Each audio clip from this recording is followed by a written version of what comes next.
1 Reis capítulo 3, versículo 1. Salomão aparentou-se com Faraó, rei do Egito, pois tomou por mulher a filha de Faraó e a trouxe à cidade de Davi, até que acabasse de edificar a sua casa e a casa do Senhor, e a muralha à roda de Jerusalém.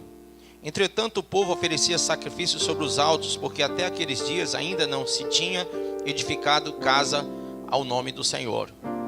Salomão amava ao Senhor, andando nos preceitos de Davi, seu pai, porém sacrificava ainda nos altos e queimava incenso. Foi o rei a Gibeão para lá sacrificar, porque era o alto maior. Ofereceu 1000 holocaustos, Salomão, naquele altar. Em Gibeão apareceu o Senhor a Salomão de noite, em sonhos. Disse-lhe Deus: pede-me o que queres que eu te dê. Respondeu Salomão: de grande benevolência usaste para com teu servo Davi, meu pai, porque ele andou contigo em fidelidade e em justiça, em retidão de coração perante a tua face. Mantiveste-lhe esta grande benevolência e lhe deste um filho que se assentasse no seu trono, como hoje se vê. Agora, pois, ó Senhor, meu Deus, tu fizeste reinar teu servo em lugar de Davi, meu pai. Não passo de uma criança, grifiço. Não sei como conduzir-me, grifiço também. Teu servo está no meio do teu povo, que elegeste, povo grande, tão numeroso, que não se pode contar. Dá, pois, ao teu servo o coração compreensivo para julgar teu povo, para que prudentemente discirna entre o bem e o mal, pois quem poderia julgar a este grande povo? Estas palavras agradaram ao Senhor, por haver Salomão pedido tal coisa.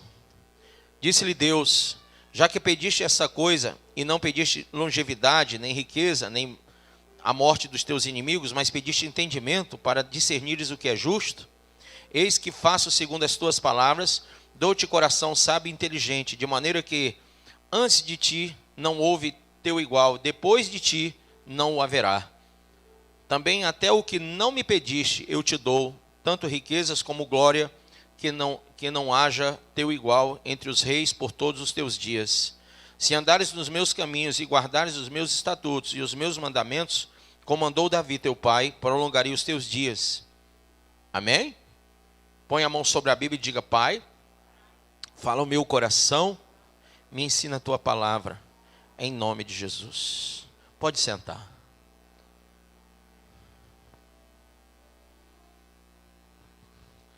Irmão, Salomão,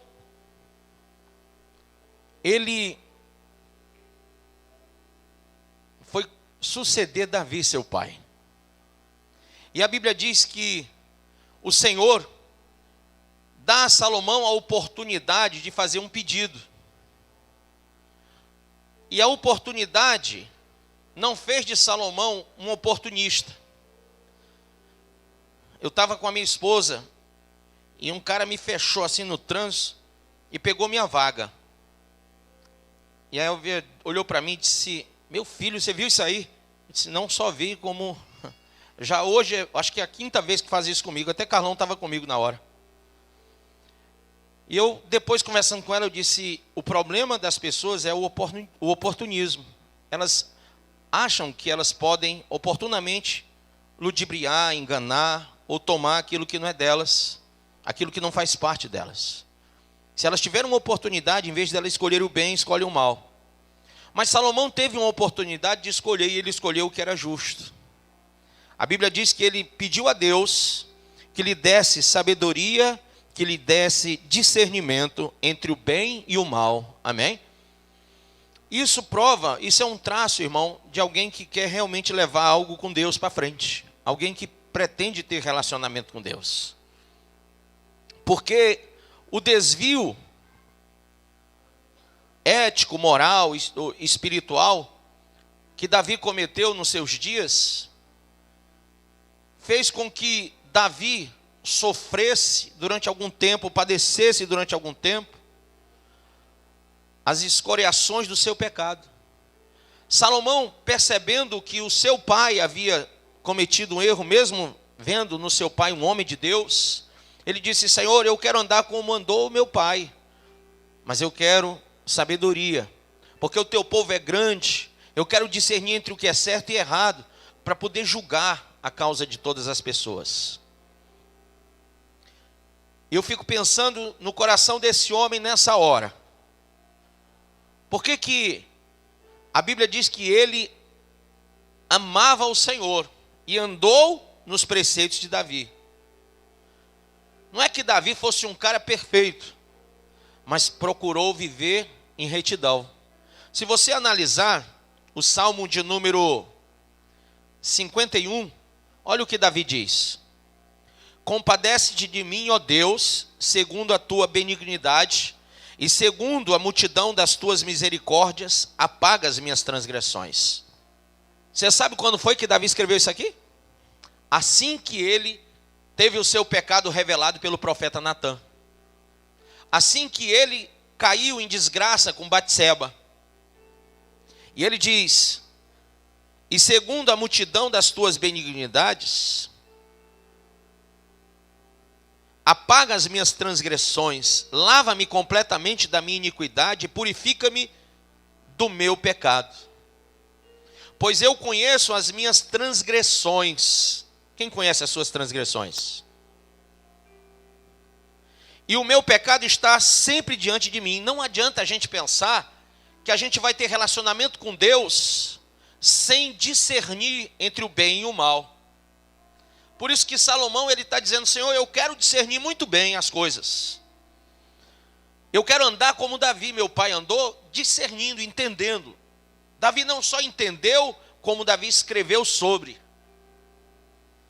E Davi diz no verso 4: pequei contra ti. Diga para o seu irmão assim, diga para Deus hoje: pequei contra ti somente, e fiz o que é mal perante os teus olhos, de maneira que será tido por justo no teu falar e puro no teu julgar. Davi está dizendo: Senhor, o que o Senhor fizer comigo é justo, porque eu errei. Eu nasci na iniquidade, e em pecado me concebeu minha mãe. Eis que te comprases, na verdade, no íntimo, e no recôndito me fazes conhecer o que, pessoal? Grife aí: sabedoria. Purifica-me com ensopo e ficarei limpo. Lava-me e ficarei mais alvo que a neve. Faz-me ouvir júbilo e alegria, para que exultem os ossos que esmagaste. Esconde o rosto dos meus pecados e apaga todas as minhas iniquidades. E ele diz no verso 10: cria em mim, diga para Deus: cria em mim, ó Deus, um coração puro, e renova dentro de mim um espírito inabalável. Amém? Que coisa linda Davi escreveu, né? E ele diz: não me repulses da tua presença, nem me retires o teu Santo Espírito. Restitui-me a alegria da tua salvação e sustenta-me com o espírito voluntário. Então ensinarei aos transgressores os teus caminhos, e os pecadores se converterão a ti. Livra-me dos crimes de sangue, ó Deus, Deus da minha salvação, e a minha língua exaltará a tua justiça. Abre, Senhor, o quê?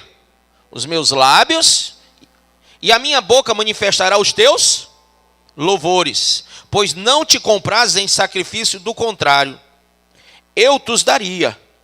Não te comprazes em sacrifícios, do contrário, eu te os daria. E não te agradas de holocaustos. Sacrifícios, diga para mim, sacrifícios agradáveis a Deus. Agora diga assim: quais são?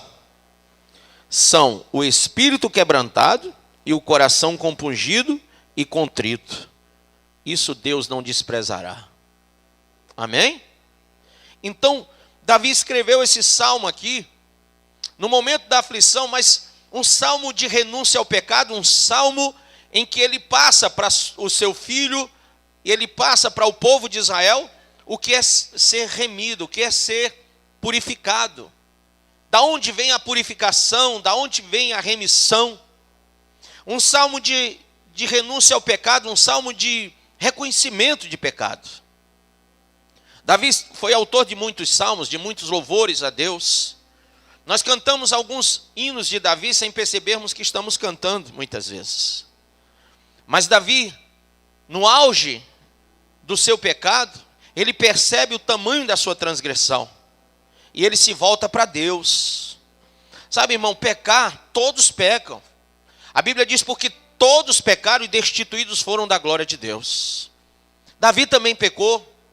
E você vai ver que esse homem que recebeu sabedoria, o filho de Davi, Salomão, aí em 1 Reis capítulo 11, ele também cai em pecado.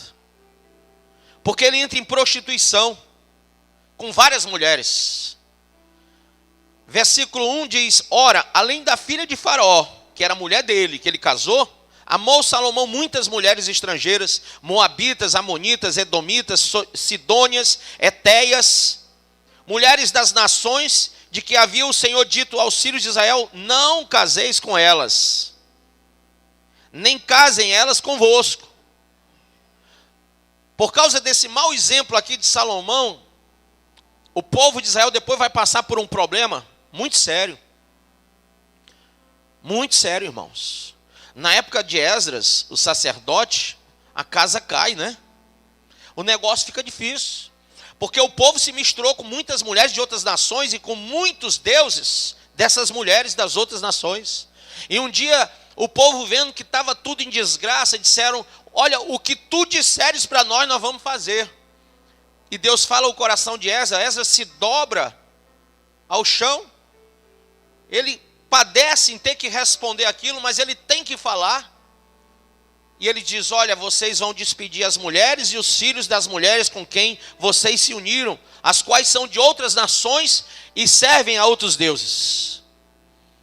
E o povo teve que despedir aquelas mulheres e seus filhos.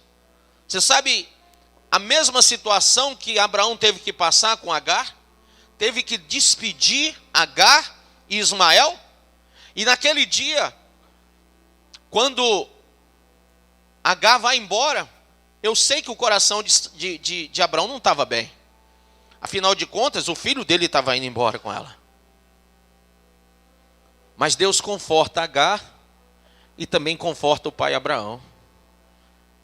Tem que ser feito assim, porque a minha linhagem é contigo e Sara. Amém? Irmãos, quando a gente não entende a nossa própria volição, a nossa inclinação, ela é torta, é tortuosa. Quando eu não percebo o desejo que está dentro de mim, se vem ou não de Deus, se é para o bem ou para o mal. Então eu começo a me voluntariar para o pecado. É incrível que tem pessoas que não entendem que vocação tanto pode ser para o certo como para o errado. Você vai ver pessoas dizendo que são exímias em fazer o bem ao próximo, em pregar o evangelho, em fazer coisas boas, mas você vai ver pessoas que têm prazer em fazer o que é mal, em matar, em roubar, em destruir, pessoas que estudam para destruir outras pessoas. Você vai ver, e o nome disso no meio jurídico é ato doloso. São coisas que são fabricadas antes de serem executadas. E o homem carrega consigo o dolo, a culpa, o desejo, a volição para o erro. Por isso que Salomão, entendido como era, percebeu a sua necessidade íntima de ter de Deus sabedoria, de ter de Deus inteligência, conhecimento para discernir as coisas. Nós podemos dizer que Salomão caiu nessa prostituição à toa? Não, ele caiu sabendo. E olha o que acontece, veja aí no verso 2. Tinha 700 mulheres, princesas e 300 concubinas, e suas mulheres lhe perverteram o coração. Foi isso que ele ganhou, com tanta prostituição, com tanta iniquidade. Irmão, ninguém entra num caminho tortuoso sem saber. Davi falou: eu conheço bem o meu pecado, eu entendo bem a minha transgressão, eu sei onde eu estou, eu sei o que eu estou fazendo. Mas sabe por que Davi disse isso? Porque Davi, ele ocultou o seu pecado. Veja aí no Salmo 32. Bem-aventurado é aquele cuja iniquidade é perdoada, cujo pecado é coberto. Bem-aventurado o homem a quem o Senhor não atribui iniquidade e em cujo o espírito não há dolo. Enquanto calei os meus pecados, envelheceram os meus ossos, pelos meus constantes gemidos todo dia, porque a tua mão pesava dia e noite sobre mim, e o meu vigor se tornou em sequidão de estio. Confessei-te o meu pecado, e as minhas iniquidades não mais ocultei. Amém? Disse, confessarei ao Senhor as minhas transgressões, e tu perdoaste a iniquidade do meu pecado. Sendo assim, ele dá um conselho: todo homem piedoso te fará súplicas em tempo de poder encontrar-te. Quem crê que hoje é o dia? Irmão, Salomão percebe no seu pai esse espírito de renúncia ao pecado. Ele percebe que seu pai sofreu muito por causa disso. Ele diz: Senhor, eu quero entender as coisas, eu quero entender o bem e o mal, eu quero perceber tudo. Mas sabe, às vezes a gente pensa que conhecer a Bíblia resolve, que ter discernimento das coisas apenas resolve. Mas olha o que a Bíblia diz: guarda sobre tudo que tu tem que guardar, guarda o quê? O teu coração. Irmão, se você não guardar o seu coração, você vai vocacionar-se para o pecado, para o mundo. O mundo te atrai como um imã. Nós somos transgressores desde o dia em que Adão pecou no Éden. Caminhamos em meio à transgressão, e Davi fala: sou um homem pecador, nasci na iniquidade. O profeta Isaías diz: sou um homem impuro e de impuros lábios, e habito no meio de um povo que pratica iniquidade. Então, nós não podemos conceber uma visão virtuosa da raça humana, porque todos vivem no pecado.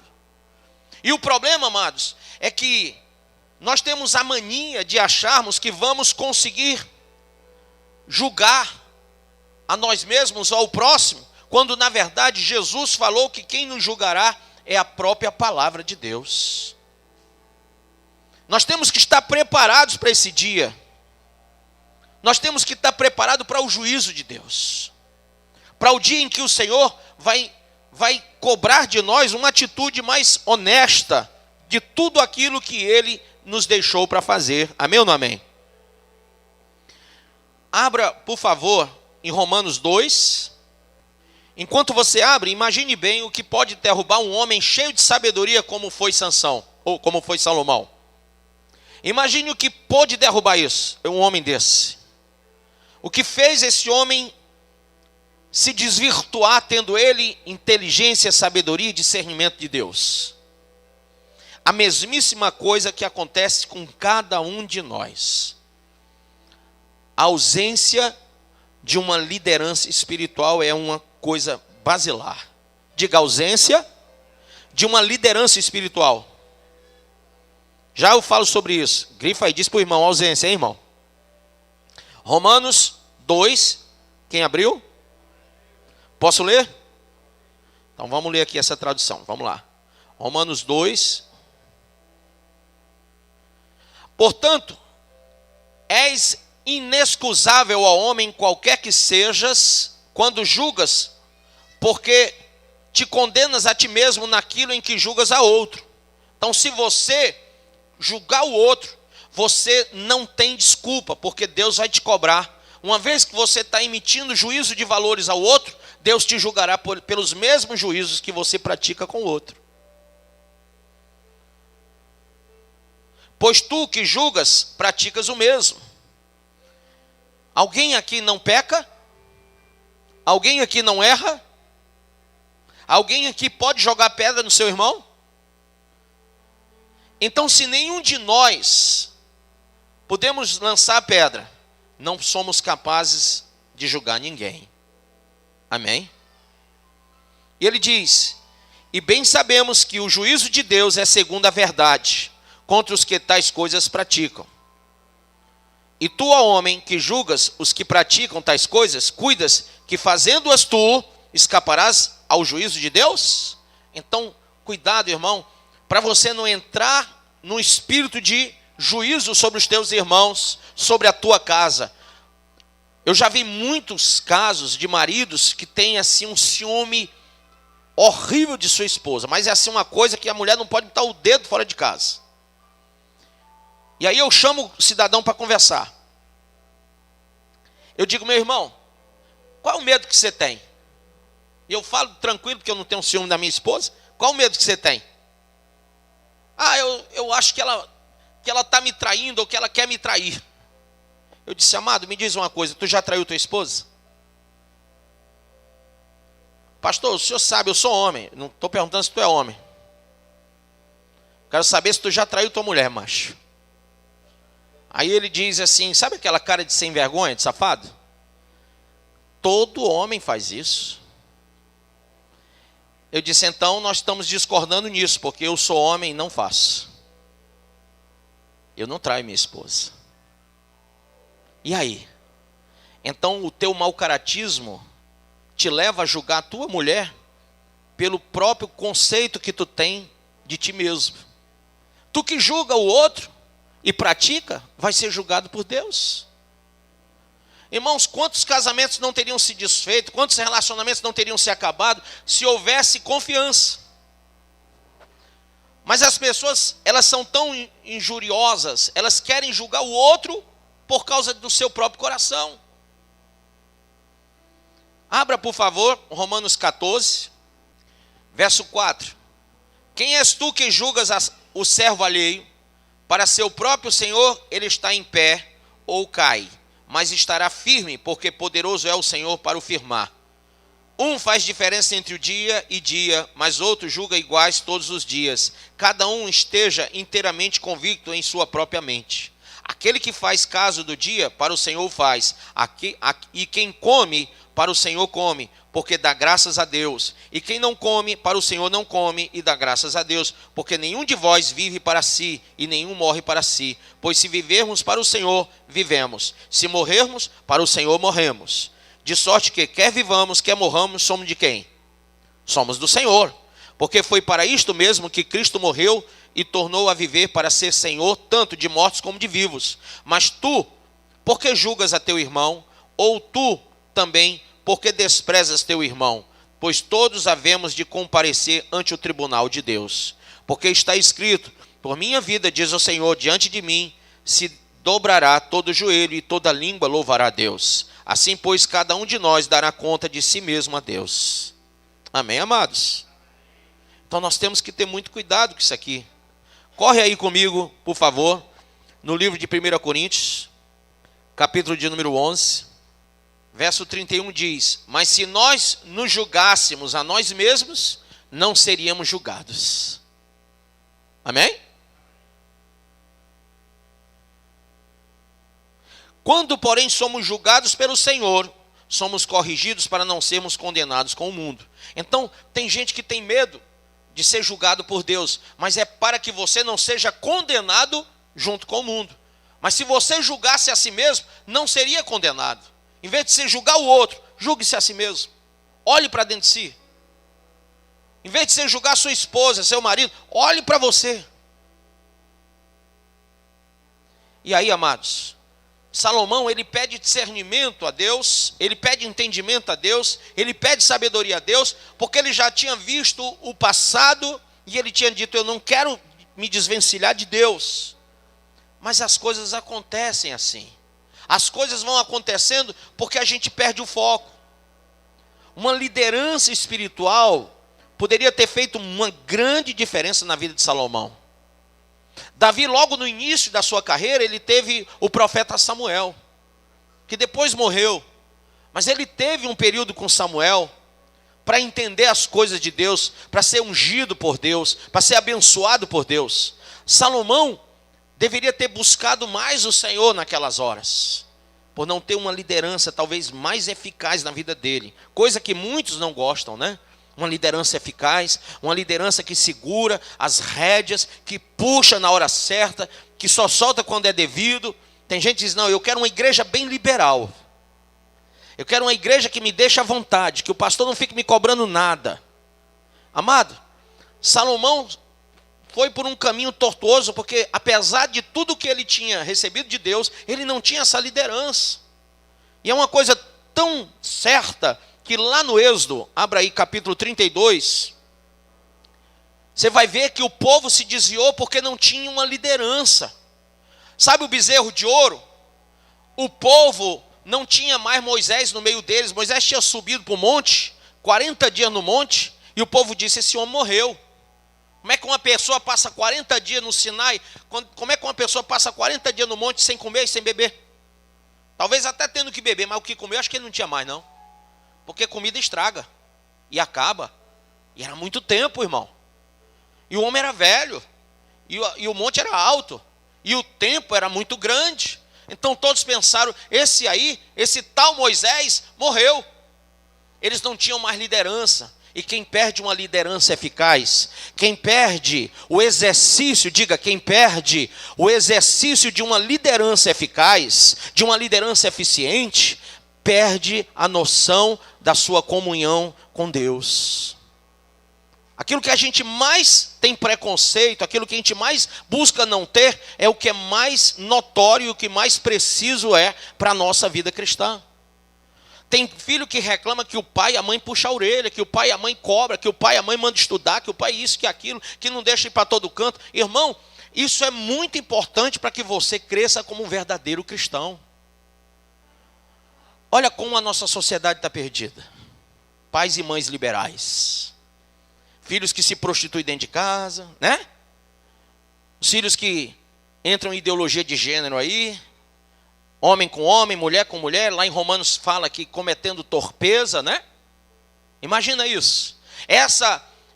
Esse modernismo na educação, que até quer avassalar os colégios, né? Os colégios querem ensinar sexo explícito para as crianças. Imagina isso, irmão.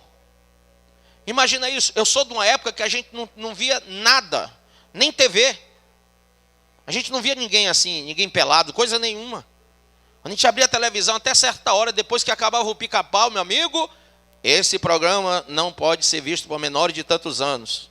Lembra disso? Quem lembra? Isso é um negocinho, tipo um diploma branco assim na televisão. Lembra daquele negócio? Como era o nome? Censura.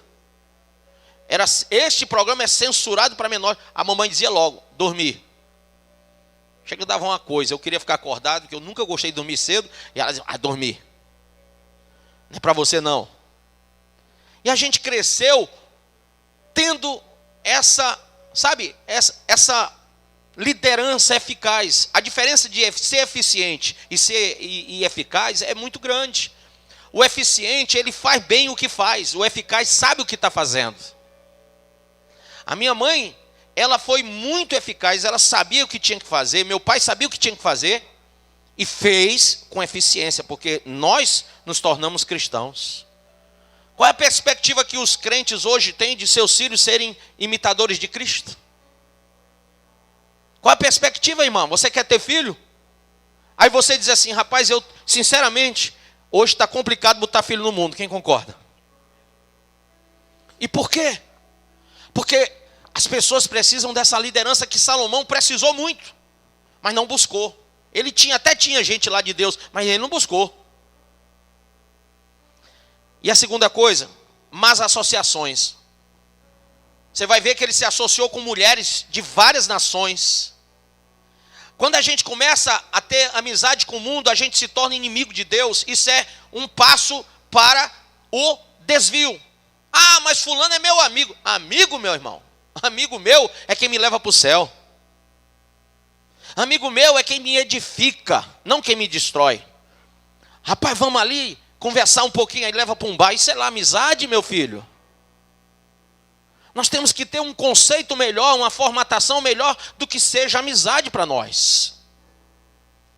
Salomão começou a dividir o seu tempo com quem não devia. E quem com porco se junta, farelos vai comer. Olha o filho pródigo. Se misturou, no final ele estava lá comendo as bolotas dos porcos. Terceira coisa.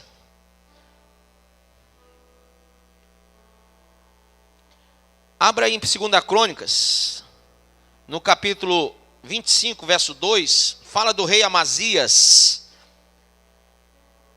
Quando ele começou, a Bíblia diz, no verso 2, fez o que era reto aos olhos do Senhor, porém não com inteireza de coração.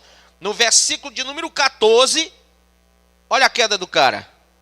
Quando Amazias voltou da matança dos edomitas, trouxe consigo, ele tinha tido êxito no trabalho dele. É um problema de muito crente. Pede prosperidade a Deus, pede bênção para Deus. Quando Deus abençoa, quando Deus abre porta, ele não sabe conviver com a bênção.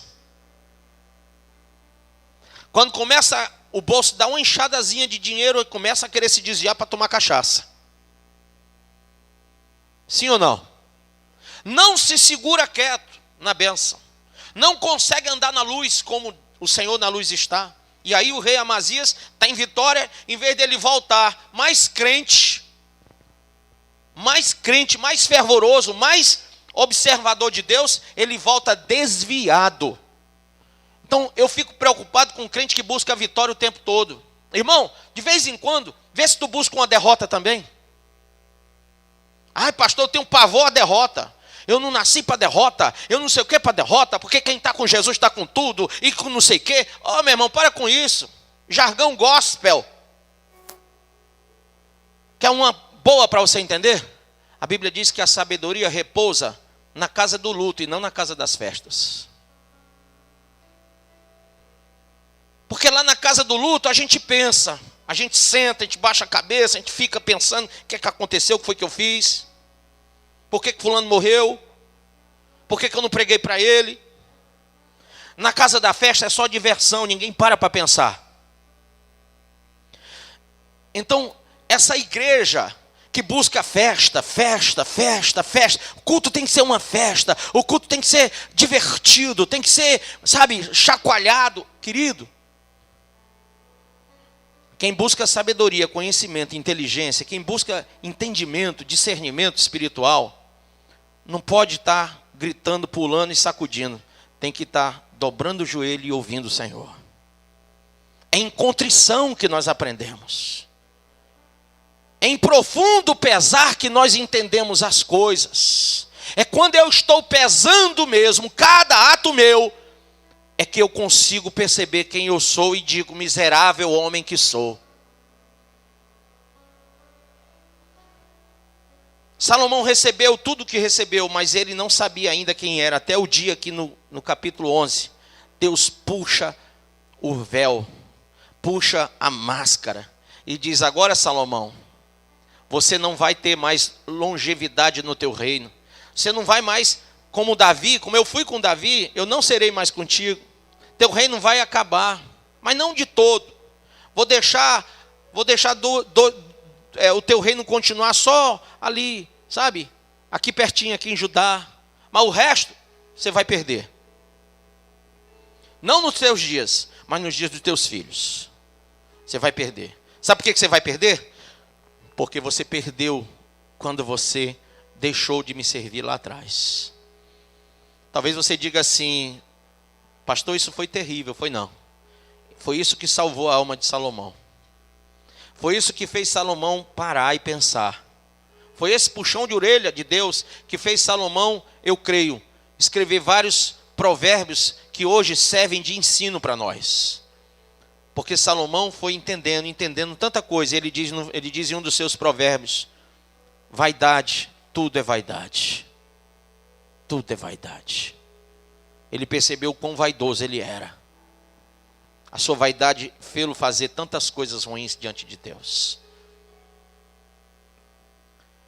Sabe uma coisa que a gente não pode viver? A gente não pode achar que o êxito que a gente está tendo no trabalho ou em qualquer área da nossa vida pode nos afastar de Deus. Nós temos que ser mais gratos com Deus em tudo que Ele nos dá, em tudo que Ele faz conosco. Amém? Terceira coisa é a pouca profundidade. Sabe que evangelho é esse?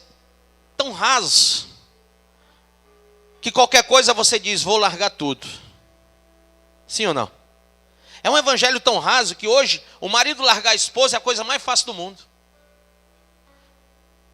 É um evangelho tão raso, irmão, que você sair de uma igreja é muito fácil. Que você deixar de ler a Bíblia é muito fácil, deixar de orar é muito fácil, deixar de buscar Deus. basta você se sentir acuado.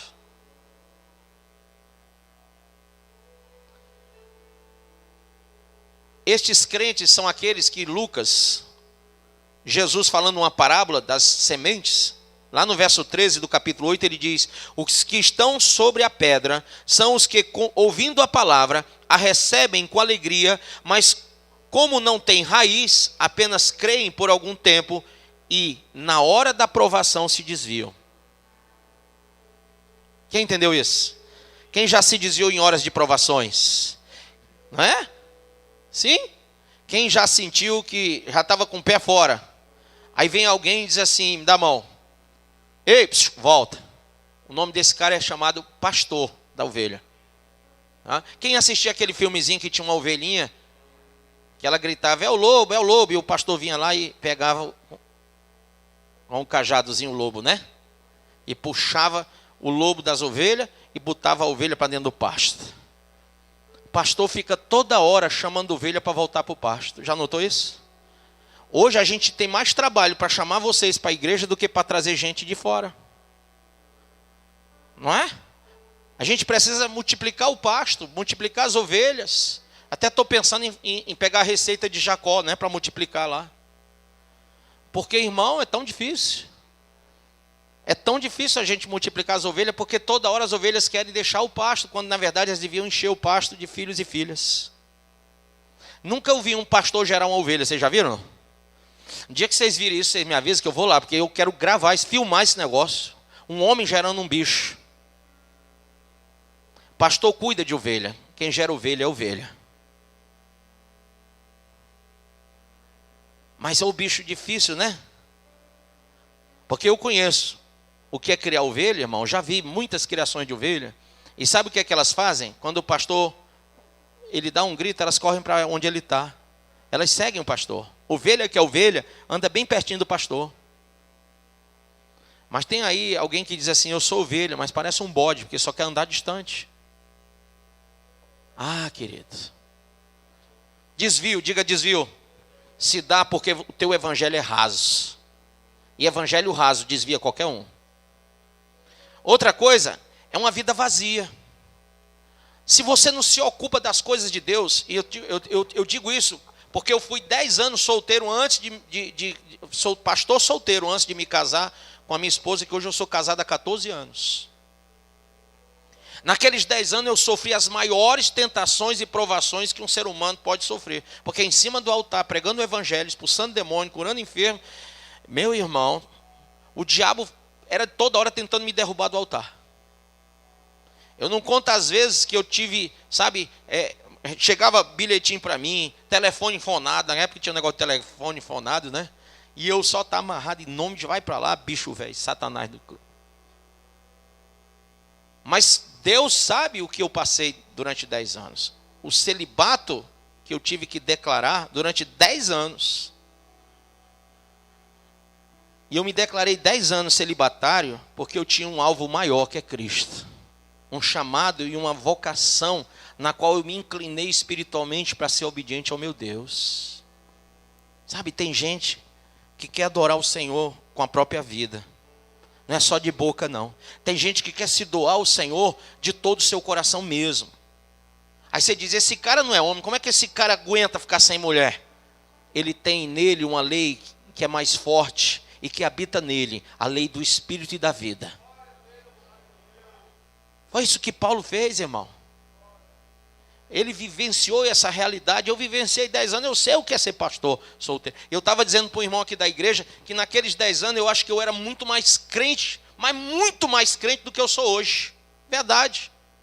Porque, olha, hoje, como eu sou casado, eu já não tenho tantos os problemas que eu tinha naquela época. E quando você não tem tantos os problemas na área pessoal, você se acomoda.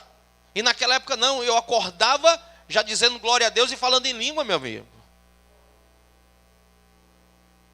5 horas da manhã, eu estava em cima do meu carro para chegar às 6 horas numa rádio, pregar o evangelho 6 da manhã. Pregava de 6 às 7, pregava de meio-dia às 2, pregava de 6 às 7 da noite antes de chegar na igreja, pregava de 10 à meia-noite depois do culto. Eu tinha 4 programas de rádio no dia. 4. E eu pregava no culto das 3 da tarde, aqui na Cristo Salva, tinha culto 3 da tarde na época. Eu pregava 3 da tarde, tinha um culto também de meio-dia. Só que eu estava no rádio, aí um irmão pregava para mim. E eu tinha culto todo dia à noite, todo dia tinha culto. Pergunta assim, por quê, pastor? Pergunta. Bem alto. Porque eu tinha que fugir da mulher de Potifar. Eu era um José. O cão tentando agarrar minhas roupas, sabe? E eu correndo do cão o tempo todo. E não tem coisa melhor para você fazer do que a obra. Se lançar na obra. Então quem quer não se desviar, não pode ter uma vida vazia. Preencha todos os espaços. Preencha sua mente. Cabe sim aquele pensamento, mente vazia, celeiro do diabo, é verdade. Você não tem o que pensar, não tem Bíblia, não tem oração, não tem nada, vai pensar bobagem. Né? E aí vem a cegueira espiritual, que é outra coisa que desvia muita gente. As pessoas vão à igreja, mas elas não conseguem enxergar o que Deus quer na vida delas. Por mais que a gente fale, as pessoas muitas vezes elas resvalam o ensinamento profundo de Deus por não quererem entender as coisas do Espírito. Então, veja o que diz aqui em João 6, versículo 63. Abra aí comigo. O Espírito é que vivifica. A carne para nada serve. O Espírito é que vivifica. A carne, essa coisinha que você dá tanto valor, não serve para nada. Vamos ler de novo esse texto? O Espírito é que vivifica. A carne para nada serve. Quem entende isso? Com profundidade. E olha o que ele diz. As palavras que eu vos digo são espírito e vida. Alguns, porém, de vós não creem, pois Jesus sabia desde o princípio quais eram os que não criam e quem o trairia. A partir de então, muitos dos discípulos voltaram atrás e já não andavam com ele. Sabe, depois que eu li isso aqui, eu fiquei pensando que eu não sou o que os outros falam que eu sou o que a Bíblia diz que eu sou. Porque o servo nunca vai ser maior do que o seu Senhor. E Jesus foi abandonado. Jesus foi abandonado por homens cegos. Lá em 2 Timóteo 4, verso 10, Paulo falando a Timóteo, ele diz, Timóteo, Demas me abandonou amando o presente século. Demas abandonou, porque amou o mundo, mais do que a Deus e a obra. E ele disse, e foi para Tessalônica, Crescente para a Galácia e Tito para a Dalmácia. Então houveram pessoas que se afastaram de Paulo também. Como de Jesus, Paulo também sofreu o abandono. De pessoas que se desviaram, que se afastaram. Sexta-feira eu perguntei isso aqui. Tem rótulo aí na tua camisa? Tem etiqueta? E nela diz o tempo de validade, você sabia não? Diz quando ela foi fabricada. Esse tecido tem uma validade. Eu quero dizer para você que quem é lavado e remido pelo sangue de Jesus, a validade é eterna. Agora eu pergunto, quanto tempo está aí no teu coração a validade do Evangelho? Por quanto tempo você vai resistir às tentações e o mundo? Quanto tempo mais você vai deixar bebida, droga, prostituição, impureza, lascívia, idolatria e etc. Durante quanto tempo você vai resistir o mal? Eu estou há 40 e tantos anos resistindo, porque eu quero ir para o céu. Sabe a roupa que eu estou vestido? Não é essa não. Essa daqui tem validade. Daqui 2, 3 anos esse tecido não pode ser mais usado. E se eu quiser colocar alguma coisa nele, vai esgaçar, porque um remendo novo, num pano velho, esgaça. Você sabe qual é o meu revestimento? É Cristo. Gálatas fala sobre isso. No capítulo 3, diz que nós temos que nos revestir de Cristo. Se eu não sou revestido de Cristo, eu não sou nova criatura, eu não sou filho de Deus. Porque quando nós somos filhos de Deus, diga para o seu irmão, quando nós somos filhos de Deus, nós somos abertos para receber a palavra de Deus.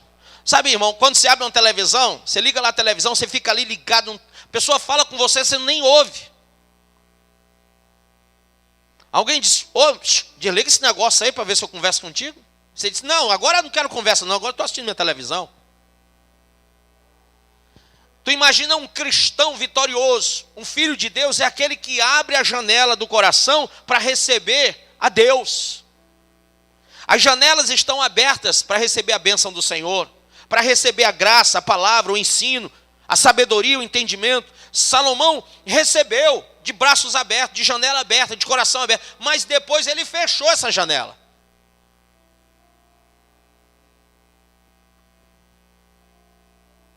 Um filho de Deus tem disposição e ele é quebrantado pelo conhecimento do próprio pecado que ele pratica. Um filho de Deus, ele é fiel. Ele não admite a infidelidade. Ele não admite a inconstância, a insensatez. E o filho de Deus, ele é puro no amor que declara. Sabe, irmãos, a gente não pode desvencilhar dessa realidade. O motivo de muita gente quebrar a cara na questão do sentimento é que elas procuram pessoas que não são puras no amor que declaram. Sabe, eu aconselho você a sempre buscar um amor puro. E o amor puro está lá em 1 Coríntios, fala sobre ele dizendo, tudo sofre, tudo crê, tudo espera, tudo suporta e nunca falha. Não é soberbo, não é inconveniente. Esse amor puro, ele não suspeita mal. Esse amor puro, ele é sacrificial. Olha, eu não sei cozinhar, não sei passar, não sei isso, não sei aquilo, mas eu vou casar e vou fazer tudo para o meu marido. Olha, eu nunca trabalhei, sempre fui sustentado pelos meus pais, mas eu vou me casar e eu vou trabalhar para sustentar minha esposa. E quando vem os filhos, o cara diz, tudo que é meu é deles, porque eu vou trabalhar para eles. Para minha família.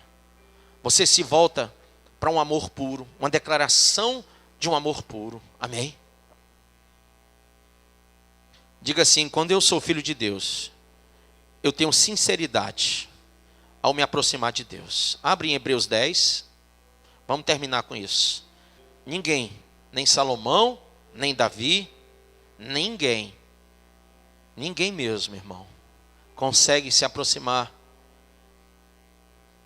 de Deus sem isso aqui. Porque o pecado ele mancha o homem, ele deixa o homem infeliz, ele afasta o homem da presença de Deus. O pecado ele tira a nossa paz interior, sim ou não?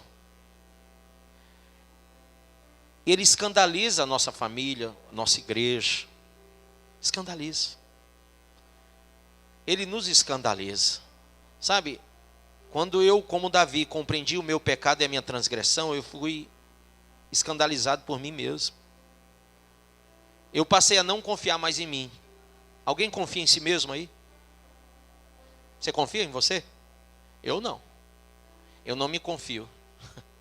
Eu não me dou confiança. Sabe por que eu não me dou confiança? Porque eu já me peguei fazendo coisas, falando coisas que eu disse que eu jamais faria. Então eu sou um miserável pecador. Sabe o que é que eu tenho que fazer? Vigiar e orar para não cair em tentação.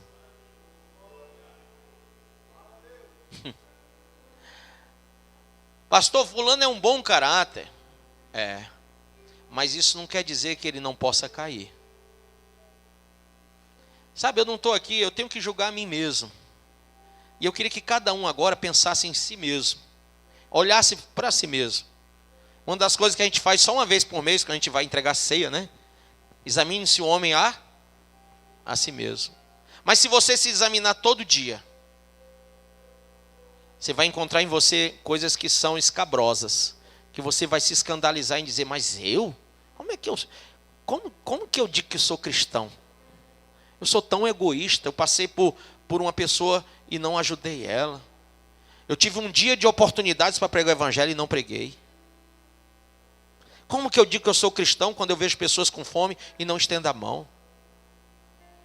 Quando a gente lê aquela passagem lá do samaritano, a gente diz, olha aí, passou um, passou outro, ninguém deu atenção àquele pobre que estava lá no chão, mas veio um samaritano e deu, o bom samaritano deu, né?